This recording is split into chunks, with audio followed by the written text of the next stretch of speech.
খেলা শুরুর আগেই ম্যাচ প্রায় পকেটে। সংসদের দুই কক্ষে ভাঙা গড়ার খেলায় জয়ী বিজেপি। হিসেবটা এমন দাঁড়িয়েছে যে হাত বাড়ালে নিরঙ্কুশ সংখ্যাগরিষ্ঠতা। সংবিধান সংশোধনী যে কোনো বিল পাশ করানো এখন জলের মতো সোজা।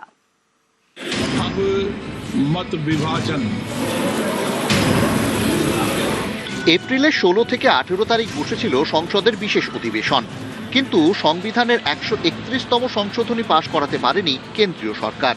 লোকসভায় বিলের সপক্ষে 2/3 সংখ্যাগরিষ্ঠতা জোগাড় করতে ব্যর্থ হয় কেন্দ্রীয় সরকার।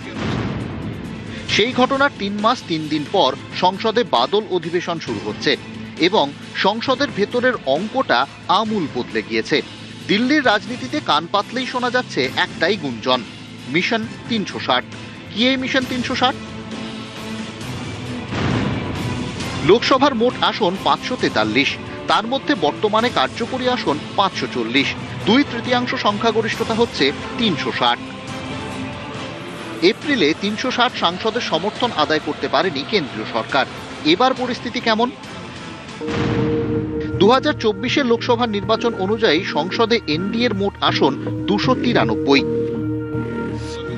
কিন্তু বাস্তবের মাটিতে দাঁড়িয়ে পরিস্থিতিটা আলাদা।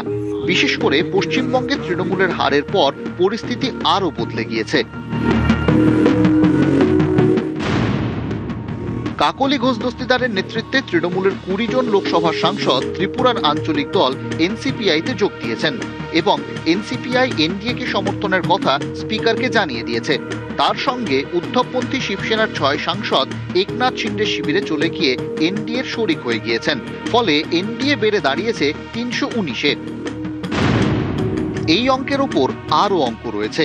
শরদ পাওয়ার পন্থী 8 এনসিপি সাংসদ ও অন্ধ্রের জগনমোহন রেড্ডির 4 সাংসদও ফুসফুস করছেন বলে শোনা যাচ্ছে।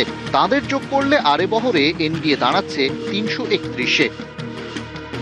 রবিবার তামিলনাড়ুর ডিএমকে ইঙ্গিত দিয়েছে মহিলা সংরক্ষণ ও আসর পুনর্বিন্যাসের সংবিধান সংশোধনী বিলে তারা ইস্যুভিত্তিক সমর্থন দিতে পারে। ডিএমকে সমর্থন পেলে লোকসভায় 2/3 সংখ্যাগরিষ্ঠতাকে প্রায় ছুঁয়ে ফেলবে এনডিএ। লোকসভার তুলনায় রাজ্যসভার অঙ্কটা বিজেপি সরকারের পক্ষে সহজ। রাজ্যসভায় 2/3 সংখ্যাগরিষ্ঠতা পেতে 164টি আসন প্রয়োজন। রাজ্যসভার সমীকরণটা আরো সরল হয়ে গিয়েছে। আম আদমি পার্টির 7 রাজ্যসভা সাংসদ বিজেপিতে চলে গিয়েছেন। তার সঙ্গে তৃণমূলের 3 রাজ্যসভা সাংসদ ইস্তফা দিয়ে বিজেপির প্রার্থী হয়ে জিতে এসেছেন। ফলে রাজ্যসভায় এনডিএ শক্তি প্রায় 152। তার সঙ্গে ওড়িশার বিজু জনতা দলের 5 সাংসদকে ধরলে অঙ্কটা দাঁড়ায় 157, যা 2/3 সংখ্যাগরিষ্ঠতা থেকে মাত্র 7 কম। তৃণমূলের রাজ্যসভা সাংসদ কোয়েল মল্লিকও ইস্তফা দিয়েছেন, কিন্তু নিজের গন্তব্য এখনো স্পষ্ট করেননি। কোয়েল কি করবেন জানা গেলে রাজ্যসভার অঙ্কটা আরো একটু বদলাবে। নিউজ 18 বাংলা।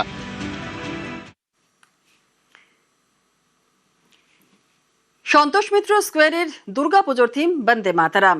কাল হয়ে গেল খুঁটি পুজো, আর তারপরেই থিম প্রকাশ। সন্তোষ মিত্র স্কোয়ারের দুর্গাপুজোর এবার 91 পা।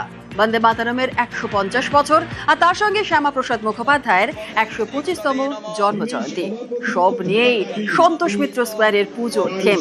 উদ্যোক্তা সজল ঘোষের কথায়, হয় দেখতে হবে, না হলে 1 বছর পস্তাতে হবে।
তিনি সভাপতিত্ব থাকাকালীন তার সুযোগ্য পুত্র সজল ঘোষ বন্দে মাতারাম 150 বছরের বন্দে মাতারামের সঙ্গে 125 বছরের শ্যামাপ্রসাদ মুখোপাধ্যায় থাকবেন, সবাই থাকবেন এর মধ্যে।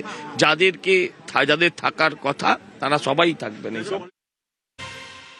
আর জাতীয় সঙ্গীত ও জাতীয় স্তোত্রের অবমাননা করলে 3 বছরের জেল। আর আজ বাদল অধিবেশনের প্রথম দিনেই এই মর্মে বিল আনছে কেন্দ্রীয় সরকার। এই বিষয় নিয়েও বিস্তারিত জানাবে মৈত্রী আমাদের সঙ্গে রয়েছে। মৈত্রী, দেখো, জাতীয়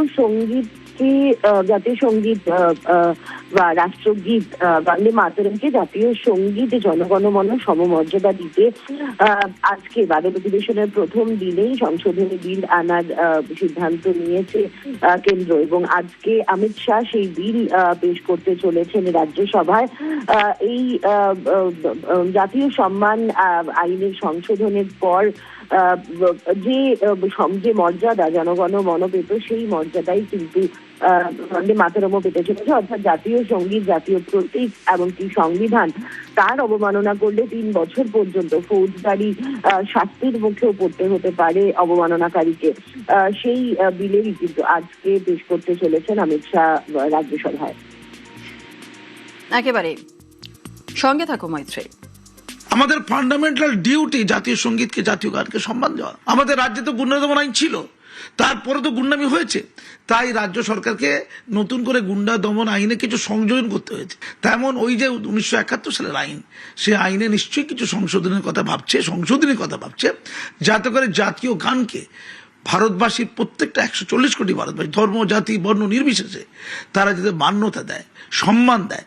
যারা নিজের দেশে জাতীয় গানকে, জাতীয় সঙ্গীতকে সম্মান করে না, তারা কি দেশকে সম্মান করবে? এটা একটা চ্যালেঞ্জ, এটা একটা সাধু প্রস্তাব, সাধু উদ্যোগ। ধন্যবাদ জানাচ্ছি। রাজ্যের সরকারি শিক্ষা প্রতিষ্ঠানে বাধ্যতামূলক করা হয়েছে বন্দে মাতরম। আর এই নিয়ে কড়া বার্তাও দিয়েছেন মুখ্যমন্ত্রী শুভেন্দু অধিকারী। সঞ্জীবনী মন্ত্র বন্দে মাতরম, এটা আমরা বিদ্যালয়ে, কলেজে, শিক্ষা প্রতিষ্ঠানে, সরকারি সাহায্যপ্রাপ্ত সমস্ত প্রতিষ্ঠানে প্রার্থনা সঙ্গীতে কার্যকর করেছি। আমরা দেখছি দাঁড়াতে তো বাধ্য হচ্ছে, অনেকে ঠোঁট নড়ছে না, ঠোঁটটাকেও নাড়াতে হবে, একটু সময় লাগবে। দাঁড়িয়ে তো পড়ছে, সরকার বলেছে, কিন্তু ঠোঁট নড়ছে না, সেটাও করব আমরা। ভরসা রাখুন। যে প্রত্যাশা, যে আশা, যে স্বপ্ন আপনারা আমাদের নিয়ে দেখেছেন, পূরণ করার দায়িত্ব আমাদের, আমরা সেটা করব। কংগ্রেস বন্দে মাতরমকে খণ্ডিত করেছে। বন্দে মাতরম খণ্ডিত না হলে দেশভাগ হতো না, মন্তব্য বিজেপি সাংসদ শ্রমিক ভট্টাচার্যের। অনেক আগে এর মর্যাদা পাওয়া উচিত ছিল। সারা ভারতবর্ষের স্বাধীনতা আন্দোলন, সারা ভারতবর্ষের সাংস্কৃতিক জাতীয়তাবাদ যে মন্ত্রে উদ্দীপ্ত হয়েছিল, স্বাধীনতার পর উপযুক্ত মর্যাদা পায়নি। কংগ্রেস বন্দে মাতরমকে খণ্ডিত করেছে। বন্দে মাতরম খণ্ডিত না হলে দেশটাও খণ্ডিত হতো না। ধর্ম, বর্ণ নির্বিশেষে বন্দে মাতরম শিহরণ জাগায়, প্রত্যেকের গাওয়া উচিত, মন্তব্য কেন্দ্রীয় শিক্ষা প্রতিমন্ত্রী সুকান্ত মজুমদারের।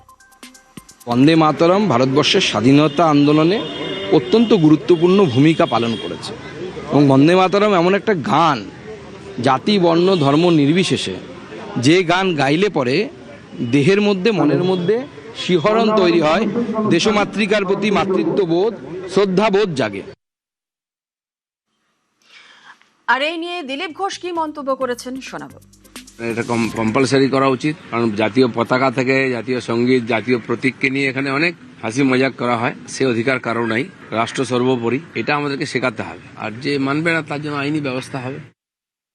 জাতীয় সঙ্গীত ও জাতীয় স্তোত্র গাইতে কারোর বাধা থাকতে পারে না, মন্তব্য সন্দীপন সাহার। বন্দে মাতরম এবং জনগণমন একটা আমাদের ন্যাশনাল অ্যান্থেম, আরেকটা আমাদের ন্যাশনাল সং। এবার এই দুটোর সমর্থনে যদি বিল আনা হয় এবং সেই বিল পাস, আমরা তো ইতিমধ্যে বিধানসভাতে বন্দে মাতরমও করছি, জনগণমনও করছি। একটা ন্যাশনাল অ্যান্থেম, একটা ন্যাশনাল সং, তো এটা গাইতে তো কোথাও কোনো কারোর বাধা বা অসুবিধা থাকতে পারে না। বিজেপিকে নিশানা অধীর রঞ্জন চৌধুরীর। আমরা এটা বিরোধিতা গত লোকসভাতে করেছি, এখনো করব। ভারতবর্ষের যে সরকার স্বাধীনতার পর তৈরি হয়েছিল, সেখানটায় বিস্তারিত আলোচনা করার পর বন্দে মাতরম হয়েছিল ন্যাশনাল সং, জাতীয় গান, বন্দে আর জনগণ মন হয়েছিল ন্যাশনাল অ্যান্থেম। গণপরিষদে আলোচনা করে এই সিদ্ধান্ত নেওয়া হয়েছিল বাবা সাহেব আম্বেদকর থেকে আরম্ভ করে সকলের সম্মতিতে। সেটাকে জোর করে বদলে দিয়ে নতুন করে বিজেপি তার আইডিওলজিক্যাল ভাবনাকে, তার আদর্শগত চিন্তাকে যদি মানুষ চাপিয়ে দেয়, এটা একটা সাংবিধানিক অন্যায় হবে।